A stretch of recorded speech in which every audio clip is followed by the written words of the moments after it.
So welcome guys to the first in my casual lore series, Lazy Sunday Lore. Now forgive me, I do have a bit of a cold, so I apologise if I sound a little bit different.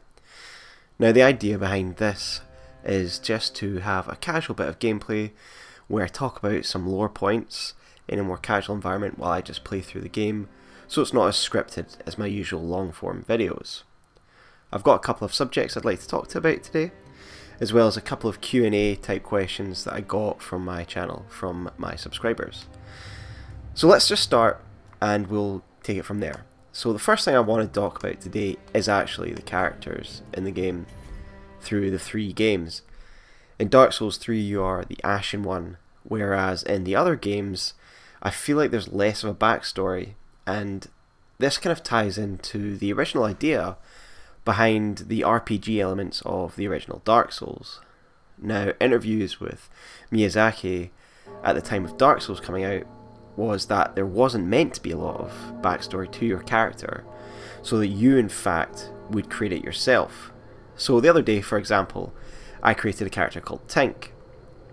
She was a warrior, she had an Astora noble's face, and she had the old witch's ring. And from that, I made a whole story in my head where she was once a member of royalty, but wanted to earn her own name, so she changed her name, changed her hair, and went out into the world and gained renown as a warrior, with the old witch's ring being a gift from one of her payments. Now, in Dark Souls 3, you are an Ashen One, and in the starting cinematic and through other tiny little bits of lore, you learn that the Ashen One essentially is a failed Lord of Cinder. So you at one point in the past confronted the Soul of Cinder and lost. And in the beginning video you kind of see that you're getting burnt alongside other bodies, and that's where you are when the bell tolls alongside the Lords of Cinder. The Ashen Ones are the kind of last chance when the Lords of Cinder abandon their thrones, and these are linked to the Lords of Cinder because they kind of touch that power that the Lord of Cinders get from becoming a Lord of Cinder, but not quite. So my point here is I actually really like the Ashen One as a lore point. You kind of transform from being a regular undead. I'll actually get going with the gameplay here instead of running around in circles. It's a really interesting lore point because you're not just a normal undead, you are in fact, it's different from the other undead. You don't suffer from hollowing unless you choose to, through the different ending that you can choose, where you side with Yuria and the Sable Church, and of course then you take it on yourself. But apart from that, if you don't choose that, you are different from the rest of the undead. You are transformed, you are partially as powerful as Lords of Cinder, in that when you die you don't start to suffer the same hollowing effects, and you have a purpose, and your purpose is Ash seeking Ember. And I'll read an Ember description for you when I find it, and we'll kind of talk about what the whole point is. The point being is that you start off with at least some kind of motivation, and at least some kind of backstory that kind of takes away the player agency to some extent. It shows that at some point in the past, whether it be through your choice or through any other factor, you once decided try to rekindle the first flame. And that kind of takes away that agency that I kind of enjoyed when I made my new character Tink the other day in Dark Souls 1. Now, I'm not saying I don't like this idea. I actually really do. I just think that it takes away something. And I actually think the lore point's an excellent one. It just takes away something from the character. So I'll just carry on here. I'm going to, as I always do with every Dark Souls game, have to do everything. So I'm going to go and kill this giant crystal lizard in a second. But in Dark Souls 2, it's slightly different again, in that Dark Souls 2, the whole game is a more personal journey. You're looking into yourself, into the depths of despair, and into the hall, and you're trying to keep those memories. The whole point of Dark Souls 2 is it looks more into the hollowing effect. So in that way it works like Dark Souls 1, in that you still hollow as usual. You're just more aware of that fact rather than some grandiose plan of the gods. Now here comes the crystal lizard, see how I feel about that. So it's a more personal journey. Your motivations can be whatever you want though. So the agency is still there to some degree, although there is the motivation of regaining your memories essentially. Ouch. But in Dark Souls 1 you are more or less a blank canvas, and you do have this choice eventually, although you can be misled by Framt, of course, your first playthrough, of what you actually want to do with your power and what the point in your journey is. And the backstory is mainly up to you. And Miyazaki, you know, when asked, there was this thing about the pendant item when Dark Souls 1 first came out. What was it for? What secret meaning was it? I remember videos of people trying to find doors and all sorts, trying to work out what the point of it was. And then Miyazaki kind of laughed and just said that the point of it was to add to the RPG elements of it. And that would actually be the item he recommended that you take. So, for example, if I had taken it on my character Tink, it could have been a picture of her old mother and father, an old lover from her time in Astora. So there's a lot more. I feel like in the first game there's like this more kind of RPG element to it, where you design your own backstory. Whereas in Dark Souls 3, there's this interesting Ashen One. But it does take away a little bit of that kind of enjoyment of creating your own backstory that you enjoyed in Dark Souls 1. And I don't know if you agree with me. Of course, everyone likes different things, and the Ashen One, like I said, is very interesting. So moving on from that kind of personal opinion piece on what I actually like when it comes to a backstory, as I move out of the Cemetery of Ash here, the worst fight I've ever had against that crystal lizard because I'm too busy chatting away. Incidentally, out of all the starting areas of Dark Souls, this one's quite close to overtaking the Northern Undead Asylum. I love this panorama here. I love the look up to, you know, Firelink Shrine, and there's some lore points here because this looks like this is, in fact, this is at some point in time, this is Lothric Castle, right? But the time thing is very strange in this one, whereas there's another Firelink Shrine as well. So already you'll already be asking these questions on your second playthrough, so it's a great starting area. Anyway, back to the Ashen One.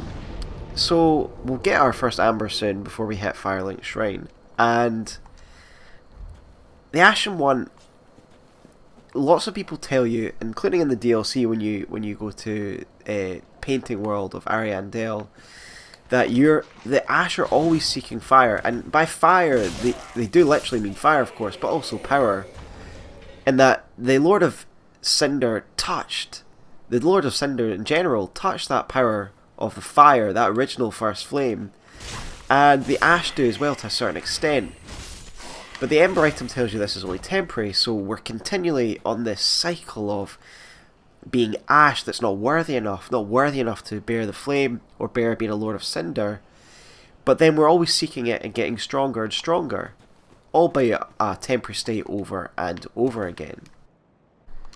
So I'm back again, sorry I had to go away from the computer at that point there. So yeah, I missed that jump, as I always do every single time. But anyway, the three kind of starting stories are interesting to me because they essentially depict a different purpose to each journey. Although some of the themes and stuff are shared between all three games, there's different purpose in every single one. So the first game is you're fulfilling a prophecy. You're finding a role, you're finding a point to being undead. What is the point in being undead? The second one, you are essentially undertaking a personal journey for personal reasons, as well as diving into the psychology of what happens when you become an undead. It's very interesting as well. I really like the backstory of Dark Souls 2. And in the third one, the Ash one, it's really interesting lore point, but I feel like it's a yearning for power. It's a never-ending quest to have that power. We get a taste of it every time we get an Ember. I'm not going to bother with that. We get an Ember, and it's just this never-ending chasing. We get an Ember, and then we lose it again. And it's just that kind of never-ending battle between that kind of wanting and yearning and not being able to get. So now that's that topic covered. I'm going to just talk briefly about Judex Grundyr here, or however you want to pronounce it. I pronounce it Judex. So the reason he's called Judex Grundyr here, and he's not called Champion Grundyr like he is in the quote-unquote Dark Past, is because of his role. So in that first one, in the Dark Past, he is a champion. He is just a straight-up champion, and there's various lores I could go into at that point. But he's a Judex here. And we'll read about him when we pick up the coiled sword in a second. But he is a judge, and judex comes from a Latin word called, judge, arbiter, juror. And that is his role here. He is judging Ash that is worthy. Are we worthy or not to take the coiled sword and proceed on with our journey? So with that being said, let's find out. And on a personal note, this is part of the reason this is one of my favourite starts to any of the Dark Souls games, and any of the Souls games in general. I think this is a great first boss. I think one of the failings of Dark Souls 2's beginning, I do like it later on, but one of the beginnings is the beginning areas are very bland, and there's not a boss for a very long time. And then when you finally get to the boss, obviously there's different directions you go, but let's say the first boss generally is the last giant. It's not a very inspiring boss, in all honesty, so it's easy to see why a lot of people can get disheartened by the beginning of the game. Contrast that with this boss fight here. He is already very mysterious, just standing there, not really doing anything. We have a beautiful setting here, absolutely beautiful. And the fight itself with the music is just epic. And I just think it's a great start to the game, so let's just get on with it, shall we?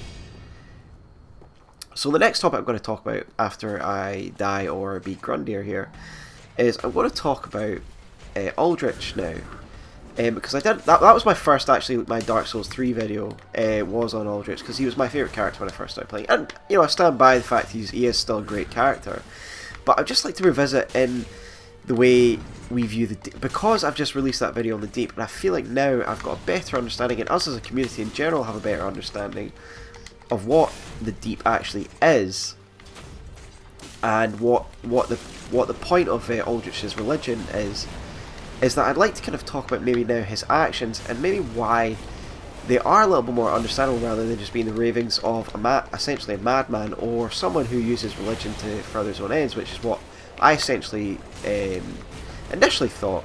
I'm not saying I didn't think he believed in anything, but goodness me, I messed that up.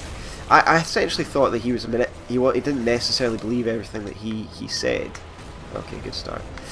And that he might have just been using this philosophy to exploit, or that there wasn't any truth to what he was saying. But upon, and I'll link the Deep video that I've done in the description below, but upon revisal, there is a lot to the Deep. And I do genuinely believe what I say in that video, in that the Deep is another coming of the dark, another metaphysical representation of the dark, where this metaphysical flood is built up, and it is going to come. And a lot of Miyazaki's inspirations and myths and everything come from all sorts of sources, but a lot of them do come from religious stories, let's just say that. And the flood one is a very common one, and given that a lot of the theme of Dark Souls 3 is the ending of this world, which a lot of the flood myths are linked to, it's not surprising to me that this would be a theme. So let's take Aldrich now, and we'll look at him in the light of those myths, and say that he now kind of represents, there's always a character in these myths that is chosen by the authority at hand, the god, to allow civilization to thrive on in some respect, although of course the world is being destroyed for various reasons. It needs to be cleansed. But let's view Aldrich now as the kind of Noah figure. And so Aldrich, and it's not sure, it's hard to kind of pinpoint when Aldrich's quest for power begins, whether it's before he starts eating men or whether it's after. But let's just move aside from that and say that his quest for power, as I say in that video, is essentially a way of him building a quote-unquote raft, a metaphorical raft. Because Noah built a physical raft, right? But you can't talking and trying to kill Judex Grundyr, not going so well at the moment. So instead of building an actual raft, Aldrich just devours the gods to try and survive this metaphysical flood that only he has seen. Aldrich is a prophet in a lot of ways, and it's how he's managed to bamboozle a lot of people. It's just, he isn't as evil as I first thought when I first played the game. He isn't just a man-eater, he is a visionary in a lot of ways, whether you agree with his aims or not. He does see that the end of the world is close, and so eating a few people and eating a few irrelevant gods really is no big deal compared to what is actually coming. And I'm going to concentrate right now because I think I probably wasted a little bit too long on Grundyr here. As epic as he is, I probably should get on with the rest of the content. He's judging me and I have been found wanting. So, rather than Aldrich just being another corrupted person who's fallen to the dark, maybe it's not that he necessarily worships the dark. Maybe he believes that he is trying to save humanity from this inevitable calamity, this inevitable fall of humanity that only he is seeing. Rather than it just being a simple Artorias figure who's been corrupted by the dark or what have you. So I'm just concentrating on finally getting past this really difficult boss that I've never fought before in my life. There we go. Finally passed Grundyr's test. So my views on Aldrich has changed dramatically, and him being seen in the Cathedral of the Deep, in my mind, is the beginning of his journey as this kind of visionary prophet. Hawkwood tells us that he is sealed within the Cathedral of the Deep. The Cathedral of the Deep was, at one point, a Way of White institution. The Deacon set, and the Archdeacon sets, will tell you this. The Archdeacons being really high-ranking members that eventually would fall to Aldrich in various reasons why. But they were initially meant to seal away the threats of the deep. Now, you could take this either way. You could take it that Aldrich was sealed in the deep, him being a cleric himself, of course, again Hawkwood tells us this, or he was a member of the Way of White stationed at the Cathedral of the Deep. And this is what I believe. Being a cleric, he was part of the mission at the Cathedral of the Deep, began to commune with the Cathedral of the Deep, and had a vision. And this led to his nefarious ways. And this obviously meant a lot of sense to a lot of people. And a lot of people followed him. This inevitable destruction of humanity is of course a very strong thing to bind people to your will. And the Cathedral of the Deep has a very special relationship with the Deep. In my Deep video I do explore the fact that there are certain places in our realm where physically the division between this realm and the realm of the Deep are a lot thinner. And I believe the Cathedral of the Deep is one of those. And therefore it's quite easy to see how these people could fall under the influence of the Deep. No problem at all. So we'll move back to Genetics Grundyr here, now that I finally managed to bring my A game and beat him. This sword is only bequeathed to chosen Ash, as judged by the judge, who awaits the arrival of Ash as a scabbard. So we can see there that the Grundyr's role here, no matter what happened to before, is to judge Ash strong enough. We don't get access to Firelink Shrine, and therefore the rest of the realm, without defeating Grundyr. So whatever he was in the past, his role is now being shackled to the role of judge. And after his death, we can now proceed onto Firelink Shrine. Now, given how well I am doing at conversation and actually fighting at the same time, I won't bother with the nameless hero. I'll just collect all the gear and loot I can grab, and then we'll move on to Firelink Shrine. So I'm going to move on now after talking about those two subjects, and I'd obviously love to hear your take on those as well. Do you also agree that Aldrich, rather than just being an evil man who maybe was crazy or was just corrupted by the dark and he didn't quite understand what it was, actually did see something, did really see a vision of this inevitable flood happening, and was just doing everything that he could, as other figures do in myths, to prevent the complete destruction of our society? Just let me know what you think in your comments. It's just something I've been thinking about recently. Now, moving on to the Q&A, let me just grab my notes here. Oh, yeah, I'm just getting shot, haven't I? Yeah, good. Okay. These guys give me a break. I will get this. Okay. Great. So, while we heal, first question comes from Charles Smith. He says, something stuck in my head after my first playthrough. The general consensus seems to be that Ornstein and Smo are illusions just like Guinevere in Anor Londo. But if that's true, then why does the player receive a soul after winning the battle? It's a good question, and it's one that I imagine a lot of us have been discussing and will be discussing for a long time. So, Charles, I had a little look at this and I had a little think, and there's been a few things that have passed through my mind over the years thinking about this that have come to mind. So, the first one, Charles, would be simply it's a game mechanic, and it's just a way of rewarding us. But I would say that with this in line is that the canon is still that Smo is the one that's actually killed, and we just get a different kind of a reward if we choose it the other way around. And that the canon way would be that we get Smo's soul and nothing from Ornstein because Ornstein is not real, and it's just a reward to give us another way of playing that fight. So the second one that's maybe a little bit more satisfying, and not necessarily one I agree with, but is certainly something I have entertained, and I'll keep moving, sorry. Something I've entertained as a possibility is that he did in fact die, but then was resurrected. This happens a lot in the game, so it's not impossible.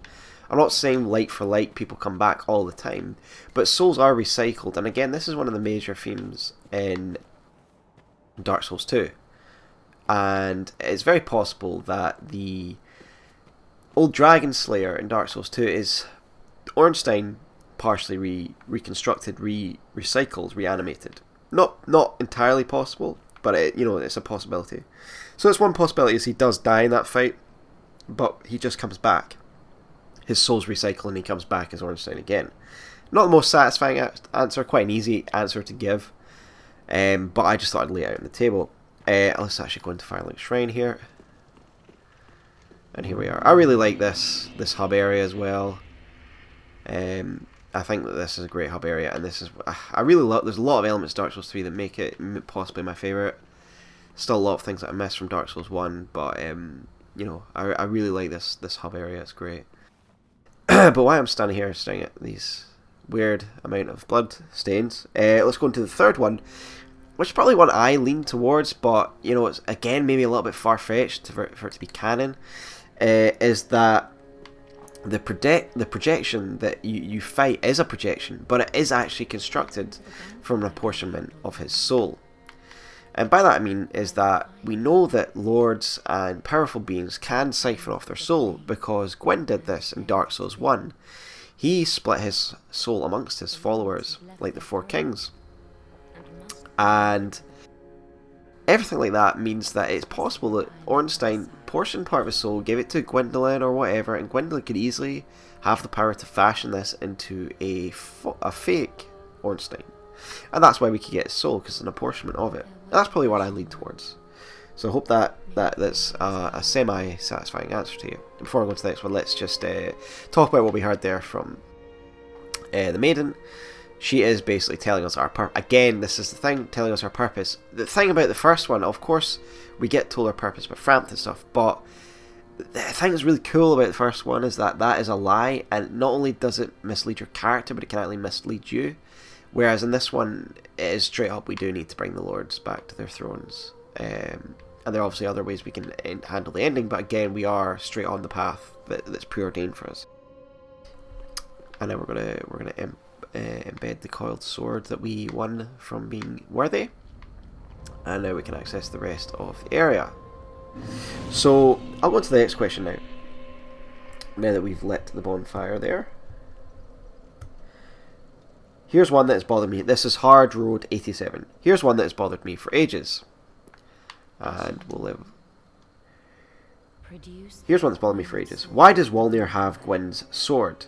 Nobody noticed this, but if you look at Wolnir's holy sword, it's an abyss-tainted Great Lord's greatsword from Dark Souls 1, aka Gwyn's weapon. It's an interesting point, and it's not necessarily one I've ever really thought about before. But I once seen your question, Hard Road, I did have a little think about it, and let me just level up here a little bit. I think we're going to go for mainly a strength, faith base, so we'll just add some points on there. Okay. So I thought of a few possibilities. I'm not saying that is true, but we'll go with this. It could 100% be possible that it is Gwyn's sword. It is referenced in the item description that it's a holy relic alongside his 3 golden bracelets that allowed him to traverse the abyss safely. So it is possible that this was an heirloom or holy relic that's just been passed down the ages, and that he has got it, inherited it, and it's why it protects him from the abyss. So I'm just going to drop and go again. We're speaking to Hawkwood here. He says, "We unkindled are worthless, can't even die right." Emphasises the fact that Ash are lesser versions of the Lord of Cinders. We are like them, but we're just lesser versions, and that's why we're not like the normal undead. Hawkwood, thank you for your sunny optimism as always. So let's just travel to the first area while I continue on with that point there from Hard Road. So it could just be an artifact that is Gwyn's greatsword, and it's just been passed down the ages through royal lines. Grundyr could have acquired it through his conquest. We know he's a very violent man. Could have acquired it through his conquest or what have you, and inherited it that way. So yeah, could possibly be Gwyn's greatsword. It could just be, booty basically from battles. 2, of course, it could just be a replica. I'm sure there's a lot of artwork throughout history, throughout time, where Gwyn, the Lord of Sunlight's weapon and himself have been depicted, and it was just recreated after that fashion. And 3, whether or not it is a replica, whether or not it is Gwyn's sword, or whether or not it's just a sword that looks like Gwyn's sword, obviously the appearance of the way it is the holiness of that sword has been tainted by the abyss. The sword is still stood out, and it is a very powerful sword by all accounts from what you read in the lore. High Wall of Lothric. But it has obviously been warped by the abyss, and we see this in lots of weapons. In the Ring City, the weapons of the huge, I can't remember the name, the Hedge Knights, the big ones in the black, the orbs for head, their weapons have been gnawed away, and in Irithyll, all the Pontiff Knights' swords have been worn away by the presence of the abyss and the dark. So yeah, that's an interesting one. I hope that's as much as I can dress it. Really, I think is that it could be a replica, or it might just simply look like it. Final question. While I get some progress on here. Oh, yeah, we're not exactly a PvP build, so we shan't be doing that as much as I do love a little bit of PvP. Final question comes from Cypress Phil. Mimics. Explain that species to me. Evil genius plot twists. They are great. They are great. They've been they can easily kill the old demon. I can't remember the exact name before the Smouldering Lake. They are very powerful, and of course they can one-shot you if you're not careful. So, looking at the items associated with a mimic, so I'm talking. Oh, great! I've let me know. Talking particularly about the symbol of avarice. It tells us both in Dark Souls and Dark Souls 1 that this is a form of punishment for those that are greedy. In Dark Souls 1, it tells a little bit more, in that it was apparently an old god that punished an entire tribe, an entire clan, punished by God for their greed. So this type of thing in mythology, where you're punished and you're kind of turned into this gratuitous thing, but that has a lot of power, it isn't uncommon. So the mimics are powerful, but of course that's no life for anyone. And as it is with all these myths, you know, it's careful what you wish for type thing. The apt punishment for someone who's greedy is, of course, to become a greedy, flesh-eating monster for the rest of your life. So I think it's just a curse that's been passed down through the ages. You can wear their heads for some reason, but I think that they were human, or at least, or possibly are still human. That they're just warped and cursed. Now, the thing to note about that is that the Loy's Talisman or the Undead Hunter Charms do work on them to some effect. It puts them asleep. And that to me suggests the fact it even has an effect on them, because if they weren't undead, would it necessarily have an effect on them? I don't know. But I've always had the idea that they are just people, and reading about all these myths and stuff when I was younger and whatnot, there's a lot of, I can't find of any examples, but I know that there is examples of, you get this careful what you wish for punishment by the gods, you know, the punishment fits the crime type things, and if you are greedy, being turned into a beast, essentially, that the only aim is to eat and you know, satisfy, satiate that greed, it seems pretty apt. And so what I would say about the mimics is that they were humans. They were humans that are cursed, and this curse possibly passed through generations. It just seems like a certain clan. You know, you could say that maybe a certain family, no matter who you are down the line or whatever, you might succumb to that curse and become essentially a big a big chest with teeth. And that's what I would say about them, is that they are just essentially that, cursed poor beings that are trapped with this horrible curse, and that they'll never be free of it. So before we wrap up this video, I'd just like to point out that everything in this game, right from the beginning, right from the design, is about... I mean, Dark Souls always is about this cyclical end of time thing, but Dark Souls 3 really drives it home that this really is the end of everything, end of every cycle. No matter what we keep doing, it is coming to an end now. Everything's saturating. When you go to the kill of the first flame in this one, the worlds are warping together. They're churning round in a circle because we're at the end of everything, and everything's being pulled into the centre like an event horizon before everything's wiped out. And this links into what I was saying about the deep, is that the deep is the result of natural dark being denied, that it's built up so much that there's this flood coming, and this is why the deep flood theory is so satisfying to me, because the flood always comes at a time of corruption, of saturation, of when society just has really reached the end of its tether. And Dark Souls 3 is that time. Everything's finished. Even these undead are turning to trees, turning to wood, returning to nature. Of course, we see even people who are even far regressed, who are in the settlement below, who have turned into just completely wooden people sitting in chairs. Everything from the start go is just far more cataclysmic and end of days than the original Dark Souls. And that's what I'd end on saying for this episode, is that's kind of the whole point of this Dark Souls 3, is the end of times. That's why I'd certainly want you to consider what I say in my video about the deep. So that's my first inaugural casual chat. I actually didn't play a lot, I just stood around talking. But I hope you enjoyed this format, and again, apologies for sounding a little bit sick.